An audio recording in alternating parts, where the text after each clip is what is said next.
Comment souffler sur les braises? Comment vitaliser la filière automobile en région? Eh bien, c'était le thème de notre conférence ce jour, vendredi 5 octobre. Je suis avec vous, Christophe Colette. Vous êtes directeur général de Rhône-Alpes Automotive Cluster. Bonjour. Bonjour. Et vous, Bernard Million-Rousseau, vous êtes directeur général de la plateforme de la filière automobile. Alors, à tout seigneur, tout honneur, le terrain parle en premier. Qu'est-ce que c'est ce cluster et à quoi sert-il? Donc, nous sommes une association qui regroupe des industriels de l'automobile, 160 entreprises et laboratoires universités de l'automobile, basés en région Rhône-Alpes. Et donc l'objectif, c'est de mettre ensemble des compétences pour être plus forts ensemble plutôt que de faire tout seul. Alors c'est loin d'être un club, c'est beaucoup plus que cela. C'est vraiment mutualiser des compétences et emmener des entrepreneurs qui ne se parlent pas finalement toujours au quotidien. Oui, c'est vrai que ce n'est pas toujours dans l'ADN de la culture entrepreneuriale française de travailler ensemble. Donc là, l'idée, notre leitmotiv, c'est la mutualisation volontaire. Donc que ce soit dans l'innovation, sur l'international ou pour la performance industrielle. Vous êtes une association régionale de l'industrie automobile et disons-le très clairement, vous êtes le bras armé de la plateforme de la filière automobile en région. Donc pour Rhône-Alpes, c'est vous et puis il y en a 14 des ARIA en France. Bernard Million-Rousseau, un tissu essentiel pour la filière. Alors, tissu, vous l'avez dit, est essentiel pour la filière.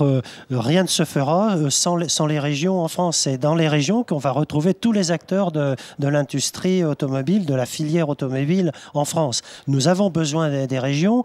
Nous devons être à l'écoute de ces régions pour comprendre comment nous pouvons aider. Tout à l'heure, Christophe utilisait le terme mutualiser. On essaye, nous, modestement, de mutualiser l'ensemble des ARIA, 14, 15 ARIA. Il en manque peut-être encore une ou deux qui se créeront dans les mois à venir, je l'espère. Et voilà comment on peut aider à mieux fédérer. Et puis, essayer de parler aussi d'une seule voix au nom de l'industrie automobile en France, vis-à-vis des pouvoirs publics, vis-à-vis des instances européennes, par exemple. Alors très concrètement, il y a un mot qui ressort dans l'industrie, c'est le lean manufacturing. La plateforme de la filière automobile impulse les pratiques de lean manufacturing chez les PME des régions. Dès l'origine de la création de la plateforme en 2009... C'est-à-dire optimiser les process industriels. L'idée avait été d'aider l'ensemble des acteurs de la filière à appliquer les démarches du lean manufacturing. C'est toujours vrai aujourd'hui et bien sûr, ça ne peut se faire que si les démarches sont déployées par les ARIA auprès de leurs adhérents. C'est le cas en région Rhône-Alpes, Christophe Colette. Beaucoup d'entreprises sont entrées dans cette démarche de lean manufacturing, générant des gains de productivité.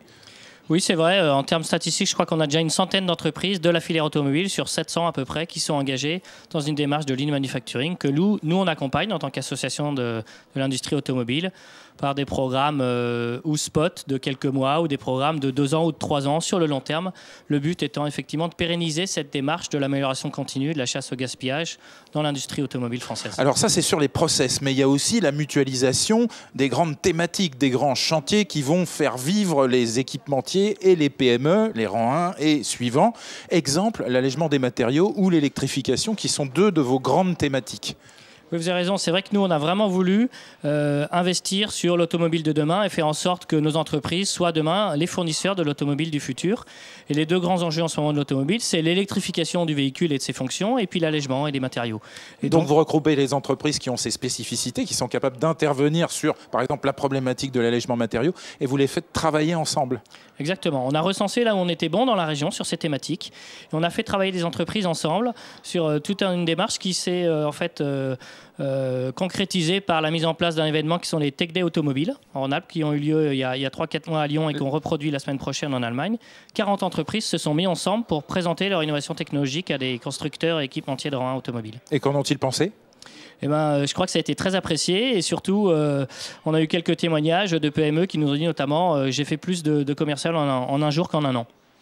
Bernard Million-Rousseau, ce genre d'initiative, c'est la vitalité de la filière. Il faut l'encourager. Il faut l'encourager. On vient de citer Rhône-Alpes, je pourrais citer aussi les Pays de Loire. J'étais au Mans il y a une quinzaine de jours pour un événement du même style, une trentaine, qui représente en gros un tiers des adhérents de ce pôle, l'IAM comme on l'appelle, l'Institut Automobile du Mans, venaient montrer à leurs collègues ce qu'ils étaient capables de faire et on voyait des choses fantastiques, des processus, de l'innovation dans le produit et dans le processus industriel où les PME étaient vraiment leaders dans leur domaine, ce qui est très encourageant. Et vous êtes là pour souffler sur les braises, bien entendu. Nous sommes là pour souffler sur les braises, des braises qui réchauffent le cœur des PME de la filière automobile française, et non pas pour semer la zizanie. Bien au contraire, mutualisons, fédérons, c'est là notre plus grand travail. Voilà, chassons en meute, c'est une phrase qu'il faut retenir.